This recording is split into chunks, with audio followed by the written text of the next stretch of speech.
وأحسن منك لم تر قط عيني، وأجمل منك لم تلد النساء. خلقت مبرأ من كل عيب، خلقت مبرأ من كل عيب، كأنك قد خلقت كما تشاء. كتاب أنزلناه إليك مبارك ليدبروا آياته وليتذكر أولو الألباب. یہ کتاب برکت والی ہے جسے ہم نے آپ کی طرف نازل فرمایا ہے تاکہ دانش مند لوگ اس کی آیتوں میں غور و فکر کریں اور نصیحت حاصل کریں۔ اللہم صلی علی سیدنا محمد وعلی آل سیدنا محمد بعدد کل ذرۃ مئۃ الف الف مرۃ۔ سامعین کرام، السلام علیکم ورحمۃ اللہ وبرکاتہ۔ سامعین کرام، سورہ توبہ آیت نمبر 55، درس نمبر 802۔ آج کا موضوع، کیا ہمیں موت دنیا کی محبت کی حالت میں آئے گی؟ اس کے ساتھ آج کے سبق کا آغاز کرتے ہیں۔ سب سے پہلے گزشتہ سبق کا اعادہ ہوگا۔ اعوذ باللہ من الشیطان الرجیم۔ پناہ مانگتا ہوں میں اللہ کی شیطان مردود سے۔ بسم اللہ الرحمن الرحیم۔ شروع اللہ کے نام سے جو بڑا مہربان نہایت رحم والا ہے۔ قل انفقوا طوعا او کرها لن يتقبل منكم انکم کنتم قوما فاسقین۔ کہہ دو کہ تم مال خوشی سے خرچ کرو یا ناخوشی سے، تم سے ہرگز قبول نہیں کیا جائے گا، تم نافرمان لوگ ہو۔ وما منعهم ان تقبل منهم نفقاتهم الا انهم كفروا بالله وبرسوله ولا يأتون الصلاة الا وهم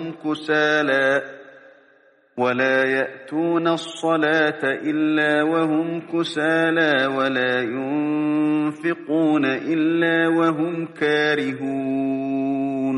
اور ان کے خرچ اموال کے قبول ہونے سے کوئی چیز مانے نہیں ہوتی سوا اس کے کہ انہوں نے خدا سے اور اس کے رسول سے کفر کیا، اور نماز کو آتے ہیں تو سست و کاہل ہو کر، اور خرچ کرتے ہیں تو ناخوشی سے۔ سامعین اکرام، سورہ توبہ آیت نمبر 55۔ سامعین اکرام، آج کا سبق گزشتہ سبق سے پیوستہ ہے۔ مضمون ان لوگوں کا بیان ہو رہا ہے جو ہماری طرح ہیں، زبانی طور پر کلمہ پڑھ لیا لیکن ایمان کے تقاضے نہ سمجھے، اور اگر سمجھ بھی گئے تو وہ پورا کرنے پر آمادہ نہیں ہے جیسا کہ ہم۔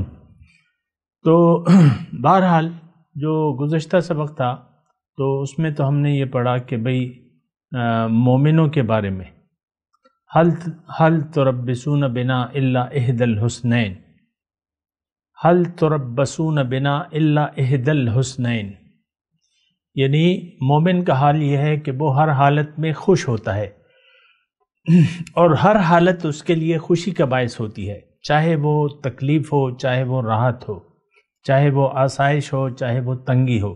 یہ بات نوٹ کر لیں، بڑا اہم نقطہ ہے۔ عام طور پہ تو ہم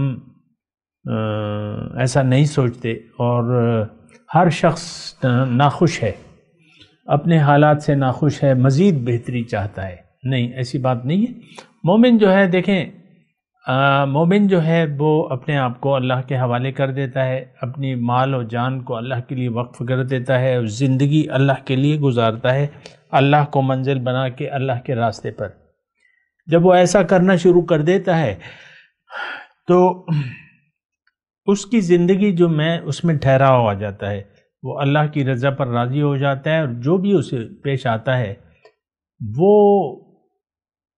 اس کو بخوشی اس حالت کو اختیار کر لیتا ہے، یعنی اس پہ راضی ہوتا ہے، چاہے وہ تنگی ہو یا آسانی ہو. یہ بات نوٹ کر لیں سامنے کا. بہرحال جبکہ منافق جو ہے، جو دل سے ایمان کو قبول کرنے پہ آمادہ نہیں ہے، وہ شخص جو ہے وہ ہر حالت میں نقصان میں ہوتا ہے. وَنَحْنُ نَتَرَبَّصُ بِكُمْ أَن يُصِيبَكُمُ اللَّهُ بِعَذَابٍ مِّنْ عِندِهِ أَوْ بِأَيْدِينَا فَتَرَبَّصُوا إِنَّا مَعَكُمْ مُتَرَبِّصُونَ. اور جو آخری بالکل آیت تھی وہ یہی تھی کہ جو جن کے دل میں ایمان نہیں ہے، جو زبانی مسلمان ہیں لیکن ایمان کے تقاضے پورے کرنے کے لیے تیار نہیں ہے، ان کے تمام اعمال ضائع ہو جائیں گے. ایک بات، اور ان کے اعمال قبول نہیں ہوں گے. اس کی وجہ یہ ہے کہ یہ لوگ حقیقی طور پہ ایمان لانے کے لیے تیار نہیں ہیں. یہ سارے واقعات اصل میں ہمارے متعلق ہیں، تو ہمیں زیادہ غور کرنا چاہیے. اگر آپ میں یہ صفات نہیں ہیں تو آپ کے لیے تو پھر خوشخبری ہے، لیکن اگر یہ حالات ہیں جیسے کہ آج کل عوام میں ایسی روش پائی جاتی ہے کہ ہم ایمان کے تقاضے نہ تو جانتے ہیں نہ اسے پورا کرتے ہیں، اور نہ اگر جان بھی گئے تو پھر بھی اسے پورا کرنے کے لیے ہم تیار نہیں ہوتے. آج کا سبق جو ہے آپ نے جیسے کہ میں ترجمہ سناتا ہوں اس کا، فَلَا تُعْجِبْكَ أَمْوَالُهُمْ وَلَا أَوْلَادُهُمْ. آپ کو تعجب میں نہ ڈال دیں ان کے مال اور اولاد، اس سے تم لوگ تعجب نہ کرو. کیوں؟ انما یرید اللہ تعالیٰ یہی چاہتا ہے لیعذبہم بہا فی الحیات الدنیا، کہ ان چیزوں کی وجہ سے ان کو عذاب دے دنیا کی زندگی میں. وتزہق انفسہم وہم کافرون، اور حق سے انکار کی حالت میں ان کی جانیں نکلیں. بہت توجہ طلب مضمون ہے سامعین کرام. اور یہ کیسے شروع ہوا ہے آیت؟ فَلَا تُعْجِبْكَ أَمْوَالُهُمْ وَلَا أَوْلَادُهُمْ. ان کی مال اور اولاد آپ کو تعجب میں نہ ڈال دیں.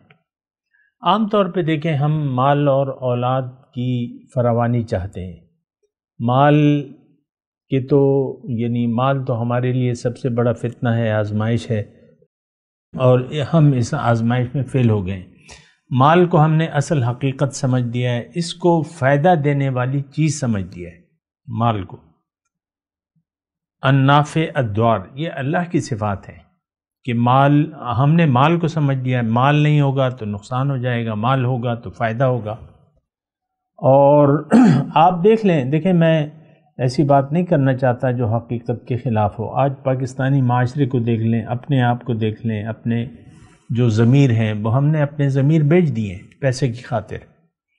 آج تمام اداروں میں، تمام دفتروں میں مال حرام کو بری بات نہیں سمجھا جاتا، بعض جگہ تو اسے اپنا حق سمجھا جاتا ہے.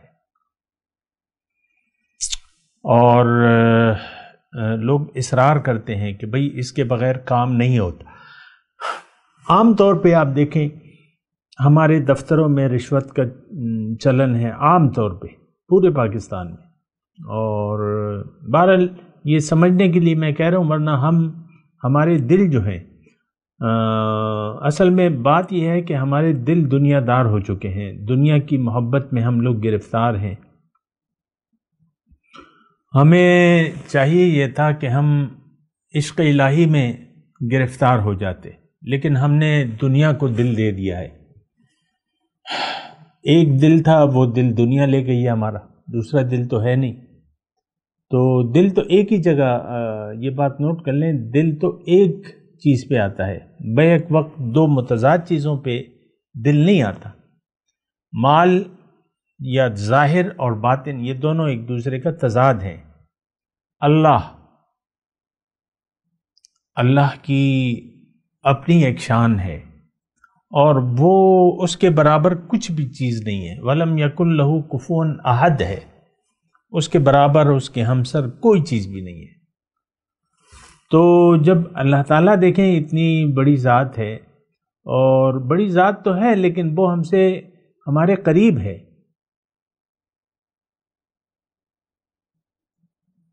وہ آیت ہے نا کہ یہ تجھ سے وَإِذَا سَأَلَكَ عِبَادِي عَنِّي فَإِنِّي قَرِيب، جب آپ سے اے حبیب، جب آپ سے میرے بندے میرے بارے میں پوچھیں تو آپ انہیں کہہ دیں کہ میں تو تمہارے قریب ہی ہوں. اجیب دعوت الداع اذا دعان فلیستجیبوا لی ولیؤمنوا بی لعلہم یرشدون. میں پکارنے والے کی پکار کا جواب دیتا ہوں، چاہیے یہ کہ یہ میری پکار کو سنیں. فلیستجیبوا لی ولیؤمنوا بی لعلہم یرشدون. تو اللہ تو ہمارے قریب ہے، اللہ ہمارا رب ہے، بہت مہربان ہے ہم پہ، اور اگر ہم ایمان لے آتے ہیں تو اس کی رحمتوں کا تو کوئی اندازہ آپ نہیں لگا سکتے. اگر آپ اس کے ہو گئے وہ آپ کا ہو جائے گا. من کان للہ کان اللہ لہ، جو اللہ کا ہو گیا اللہ تعالیٰ اس کا ہو جائے گا. من لہ المولا فلہ الکل، جس کا مولا ہو گیا تو اس کی ہر چیز ہو گئی. تو فلا تعجبک اموالہم ولا اولادہم، یہ ہمیں اللہ تعالیٰ فرما رہا ہے کہ تمہیں تعجب میں نہ ڈال دے. اے لوگو، ان تمہارے جو یعنی منافق ہیں، ان کی دوڑ دھوپ جو ہے، دوسری جگہ یہ یعنی ایسی ہی بات ہے، وَلَا يَغُرَّنَّكَ تَقَلُّبُ الَّذِينَ كَفَرُوا فِي الْبِلَادِ، تمہیں دھوکے میں نہ ڈال لیں ان کافروں کی چلت پھرت زمین میں. متاع قلیل ثم مأواہم جہنم، تھوڑا عیش ہے، اس کے بعد ان کا ٹھکانہ جہنم ہے. یہاں بھی اگر آپ دیکھیں، یہ تھوڑا سا دیکھیں، آپ غور کیا کریں نا، پھر بعض اوقات آپ مجھے الزام دیتے ہیں کہ بھئی یہ ایسی کفر کے فتوے لگا رہے اور بنا سوچے سمجھے. یعنی آیت نمبر 54 میں بھی کفر کا لفظ ہے، نماز پڑھنے والوں کے لیے کفر کا لفظ ہے، اور یہ کوئی نئی بات نہیں ہے قرآن میں. اللہ تعالیٰ نے تو مانتا ہی نہیں ہے اللہ تعالیٰ کہ یہ مسلمان ہے، اور پھر مسلمانوں کی صفات اللہ تعالیٰ بیان بھی کرتا ہے قرآن میں. یہ سب کچھ ہم نہیں دیکھتے، بس ہم اپنے ایک دماغ میں جو ہمارے خناس ہے کہ ہم نے تو کلمہ پڑھا ہوا ہے اور ہم تو پکے مسلمان ہیں، تو اس کے بارے میں مطلب ہمارا تو اپنا ایک ذہن ہے، اس کے مقابلے میں جو بھی آیت ہو، یہ بات میں بڑی سوچ سمجھ سے کہہ رہا ہوں، قرآن کے مقابلے میں ہمارا اپنا ذہن، ہم اس پہ چلتے ہیں، اپنے ذہن کے مطابق زندگی گزارتے رہتے ہیں. اللہ تعالیٰ کی جو مرضی آئے کہے، ہمیں اس کی کوئی پرواہ نہیں ہے. رسول صلی اللہ علیہ وسلم جو کچھ بھی کہیں، لیکن ہم اپنے یعنی جو موقف ہے ہمارا اسلام کے بارے میں، دین کے بارے میں، ہم اس پہ قائم رہیں گے. مثال کے طور پہ میں آپ کو عرض کرتا ہوں، یعنی جنت جانے کا یہ تو میں آپ کو کہہ رہا ہوں کہ ہمارا تو ایک پختہ تصور ہے کہ ہم جنت میں جائیں گے. کیوں کہ ہم نے کلمہ پڑھا ہے، کیوں کہ ہم حضور کے امتی ہیں، کیوں کہ اللہ تعالیٰ بڑا غفور الرحیم ہے. اس کے لیے تو کوئی مسئلہ نہیں ہے، میرے گناہوں کو مسئلہ، میں ضرور جاؤں گا جنت. کیوں؟ میں نے کلمہ پڑھا ہوا ہے. یہ ہمارا ایک ذہن میں ایک خناس بیٹھا ہوا ہے، اور یہ شیطان ہے جو ہمیں تسلیاں دے کے ہم سے باغیانہ روش اپنانے کو کہتا رہتا ہے. کوئی پرواہ نہیں. دیکھیں، گناہ کا ہمیں احساس تک نہیں ہے. وائے ناکامی متاع کارواں جاتا رہا، کارواں کے دل سے احساس زیاں جاتا رہا. تو ہمارے دل سے وہ گناہ کا احساس جو ہے وہ چلا گیا ہے. یہ ایک بڑی خطرناک بات ہے سامنے کا. ایسا نہیں ہونا چاہیے تھا، لیکن ہو گیا ایسا. تو میں آپ کو یہ کہہ رہا تھا کہ قرآن یعنی اللہ کی جو بھی بات ہمارے موقف کے خلاف بھی ہم سن لیں، لیکن ہم اپنا ذہن بدلنے کے لیے تیار نہیں ہیں. آپ تھوڑا سا اس رویے پہ سوچیں نا. مثال کے طور پہ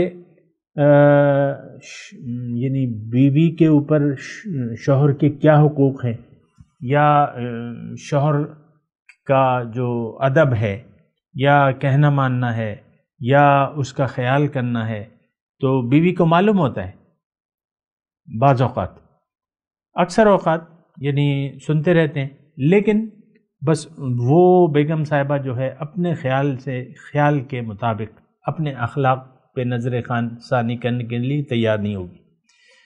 یہ صرف بیوی اور شوہر کی بات نہیں ہے، یہ ہمارا ایک عمومی رویہ ہے کہ ہم نہ اللہ کی بات سننے کے لیے تیار ہیں، نہ رسول کی بات پر عمل کرنے کے لیے یا ان کے بات کو قبول کرنے کے لیے ہم تیار ہیں۔ سنتے رہتے ہیں ہم، لیکن مجال ہے جو ہمارے عمل میں تبدیلی آئے، ہم قبول کرنے کے لیے تیار نہیں ہیں دین اسلام کو۔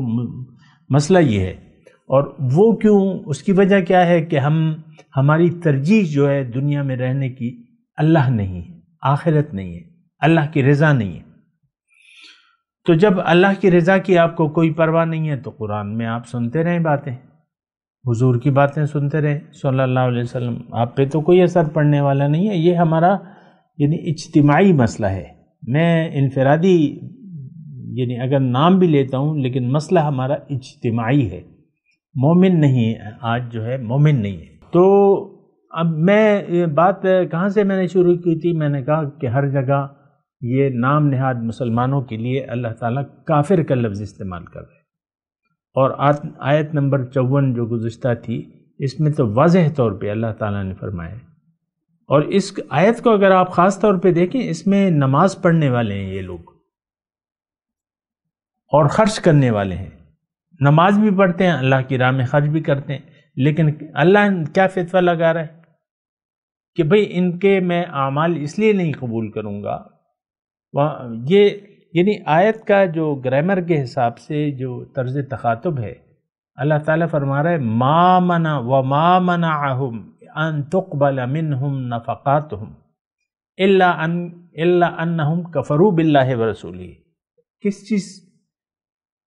کس چیز نے روک دیا ہے ان کے اعمال کی قبولیت کو؟ یہ ترجمہ ہے ما منعهم ان تقبل منهم، ان کے نفقات، ان کے اعمال صالحہ کس چیز نے روک دیا ہے؟ بس ایک چیز ہے، الا انہم، ایک چیز نہیں ہے، ایک تو ان کا اعتقادی مسئلہ ہے، اور دو جو ہے وہ جو کر رہے ہیں وہ ہے، دو چیزیں ہیں، الا انہم کفروا باللہ ورسولہ، یہ انکار کرتے ہیں اللہ سے اور اس کے رسول سے۔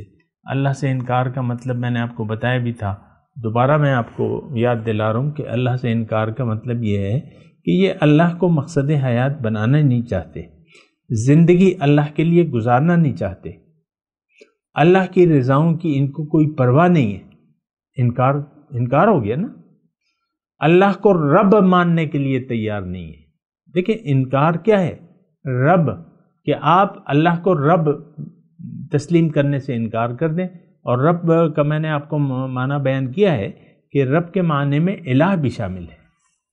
جس کا آپ کہنا مانتے ہیں وہ آپ کا رب ہے، جس کا آپ کہنا بلا چون و چرا مانتے ہیں وہ رب ہے آپ کا۔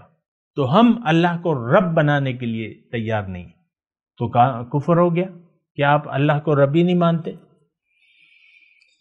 اور رسول کو اپنا رسول نہیں مانتے، رسول کے کہنے اور عمل کے مطابق آپ زندگی گزارنے کے لیے تیار نہیں ہیں، اور جو بھی آپ کر رہے ہیں، جو اعمال کر رہے ہیں وہ بڑی ناگواری سے آپ کر رہے ہیں، مجبوری سے آپ کر رہے ہیں۔ لا یأتون الصلاۃ الا وهم کسالى ولا ينفقون الا وهم کارہون، جو کچھ آپ خرچ کر رہے ہیں وہ بھی بے دلی سے، کوئی جذبہ نہیں ہے، کوئی شوق نہیں ہے۔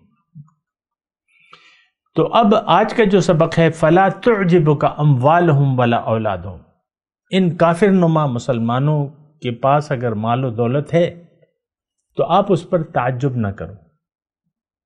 اور ظاہر ہے کہ دیکھیں مال و دولت تو مومن کی نظر میں تو اس کی کوئی حیثیت نہیں ہے، اس کی نظر میں تو اللہ کی رضا اور آخرت کی کامیابی جو ہے زیادہ اہم ہے، ہر چیز سے زیادہ اللہ کی رضا مقدم ہے مومن کو۔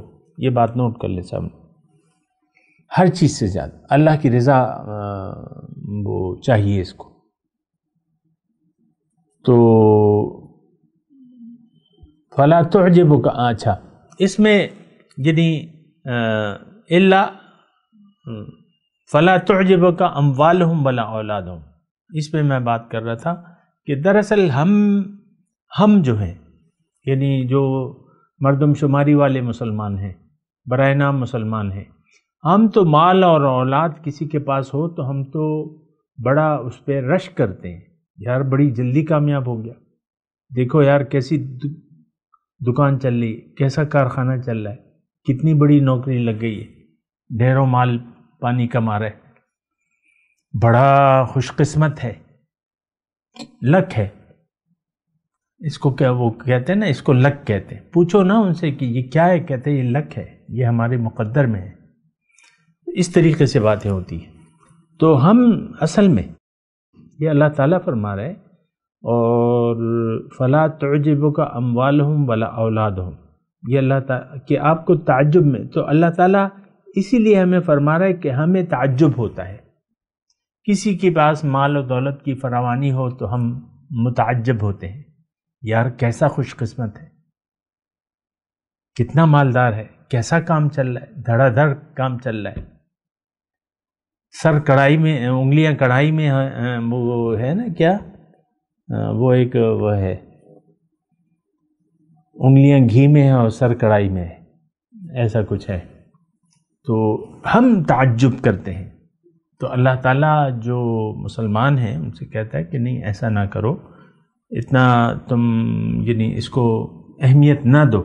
کسی کے پاس مال اور دولت کی فراوانی اس بات کی نشانی نہیں ہے کہ اللہ تعالیٰ اس سے راضی ہے یا وہ کامیاب ہو گیا دنیا میں، یہ بات بھی نوٹ کر لیں، وہ کامیاب ہو گیا اس بات کی نشانی نہیں ہے۔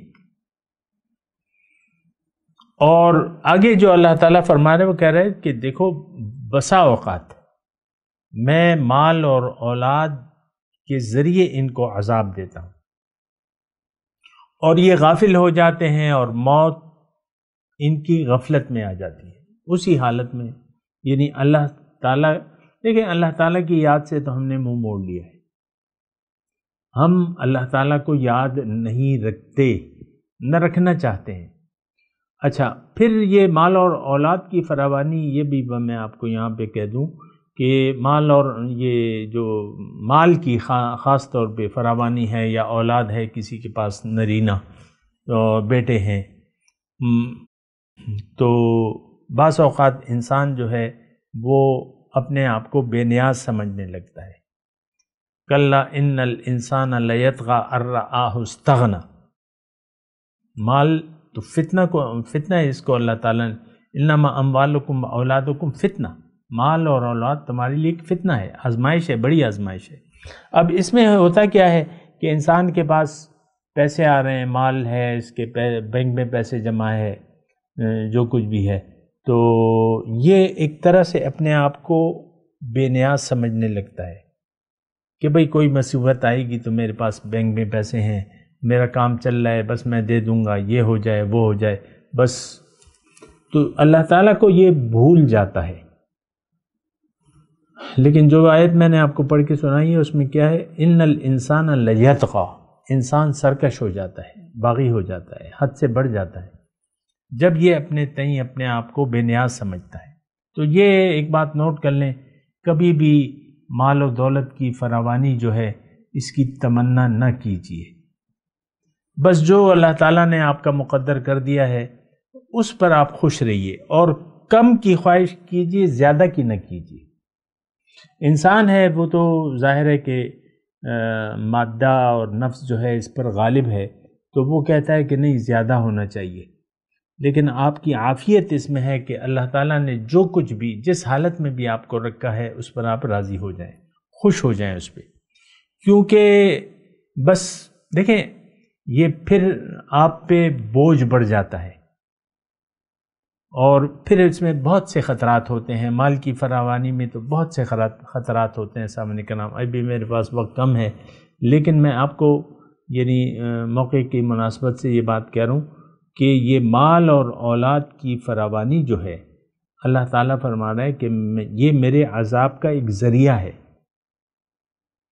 اور دیکھیں یہ بات اکیلی یہاں پہ نہیں ہے، اللہ تعالیٰ نے جو اپنی عادت کریمہ بتائی ہے کہ میں انسان پہ مشکلات اور تکلیفیں لے آتا ہوں، میں مفہوم بیان کر رہا ہوں آیت کا، اور ان کو آزمائشیں تکلیفیں یا جو بھی مصیبت میں لے آتا ہوں تاکہ یہ رجوع کریں، لیکن جب وہ رجوع نہیں کرتے تو پھر میں ان کے پیچھے یعنی ان کے اوپر نعمتوں کے دروازے کھول دیتا ہوں، جب وہ اس میں خوب اچھی طرح غرق ہو جائیں تو بس میں ان پہ عذاب لے آتا ہوں۔ یہ اللہ تعالیٰ کی سنت کریمہ ہے، یہ قانون الہی ہے، یہ بات نوٹ کر لیں سامنے کرام۔ تفصیل ہے اس میں لیکن میں آپ کو مختصر طور پہ بتا رہا ہوں کہ آخری جو اللہ تعالیٰ کا جو سنت ہے وہ یہ ہے کہ دنیا کے دروازے آپ پہ کھول دیتا ہے، فراوانی عطا فرما دیتا ہے، تو پھر انسان اس میں پڑ جاتا ہے، غفلت میں پڑ جاتا ہے، پھر اسی غفلت میں جان دیتا ہے۔ وَتَزْهَقَ أَنفُسُهُمْ وَهُمْ كَافِرُونَ، وہ ایک شعر مجھے یاد آ رہا ہے، اقبال کا ہے غالباً، تجھ کو بتاؤں میں تقدیر کیا ہے، شمشیر و ثنا اول طاؤس و رباب آخر۔ ترجمہ مطلب میں زیادہ نہیں بیان کرتا، لیکن طاؤس و رباب، آپ دیکھیں ہمارے جو بھی بادشاہ گزرے ہیں خاص طور پہ یہاں انڈو پاک میں، تو باقاعدہ گویے ہوتے تھے دربار میں، گویے، رقص ہوتے تھے، رقاصائیں ہوتی تھیں، طاؤس و رباب ہوتا تھا، اور تمام یہ یعنی میں اب نام نہیں لیتا لیکن ہماری تاریخ دیکھ لیں، کنیزوں کی حرم ہوتا تھا، ان کا کنیزوں کا ایک حرم ہوتا تھا، اور باقاعدہ جو ہے وہ اللہ تللے اور یہ شاہانہ رکھ رکھاؤ وغیرہ، اس پہ انسان اللہ تعالیٰ کو بھول جاتا ہے۔ لیکن دنیا کی زندگی جو ہے یہ تو بالکل مختصر ہے، آپ اگر اسی دنیا میں کھو جائیں گے تو بس آپ گئے کام سے، یہ بات نوٹ کر لیں، مختصر طور پہ میں آپ کو کہہ رہا ہوں۔ اور دنیا جو ہے یہ مشغول کرنے والی ہوتی ہے، اور خاص طور پہ اس کی محبت، اگر آپ کے دل میں اس کی محبت پائی جاتی ہے تو اب آپ عذاب الہی کے مستحق ہو گئے، یہ بات نوٹ کر لیں۔ فَتَرَبَّصُوا حَتَّى يَأْتِيَ اللَّهُ بِأَمْرِهِ إِنْ كَانَ آبَاؤُكُمْ وَأَبْنَاؤُكُمْ وَإِخْوَانُكُمْ وَأَزْوَاجُكُمْ وَعَشِيرَتُكُمْ وَأَمْوَالٌ اقْتَرَفْتُمُوهَا وَتِجَارَةً تَخْشَوْنَ كَسَادَهَا وَمَسَاكِنَ تَرْضَوْنَهَا أَحَبَّ إِلَيْكُمْ مِنَ اللَّهِ وَرَسُولِهِ وَجِهَادٍ فِي سَبِيلِهِ فَتَرَبَّصُوا حَتَّى يَأْتِيَ اللَّهُ بِأَمْرِهِ۔ یہ 8 چیزیں اللہ تعالیٰ نے گنوائی ہیں، اگر ان کی محبت اللہ اور اس کے رسول سے اور اللہ کی راہ میں محنت کرنے سے آپ کو زیادہ پسند ہے یہ، تو پھر آپ عذاب الہی کے قابل ہیں۔ یہ اکثر دیکھیں قرآن میں تو ہر چیز کھول کے اللہ تعالیٰ نے بیان کر دی ہے، وَكَذَلِكَ نُفَصِّلُ الْآيَاتِ، اپنی اللہ تعالیٰ نے احکامات جو باتیں ہیں وہ کھول کے بیان کر دی ہیں، لیکن ہم تو قرآن سے تو ہم نے گہری انداز سے ایک یعنی اس سے صرف نظر کر لیا ہے، یہ اس پہ ہم غور نہیں کرتے۔ بہرحال غور کرنا چاہیے، اور کفر کی حالت میں جان نہیں دینی چاہیے۔ وَتَزْهَقَ أَنفُسُهُمْ وَهُمْ كَافِرُونَ۔ میں تلاوت کرتا ہوں، میرے ساتھ دہرائیے۔ اعوذ باللہ من الشیطان الرجیم، بسم اللہ الرحمن الرحیم۔ فَلَا تُعْجِبُكَ أَمْوَالُهُمْ وَلَا أَوْلَادُهُمْ إِنَّمَا يُرِيدُ اللَّهُ لِيُعَذِّبَهُمْ بِهَا فِي الْحَيَاةِ الدُّنْيَا وَتَزْهَقَ أَنفُسُهُمْ وَهُمْ كَافِرُونَ۔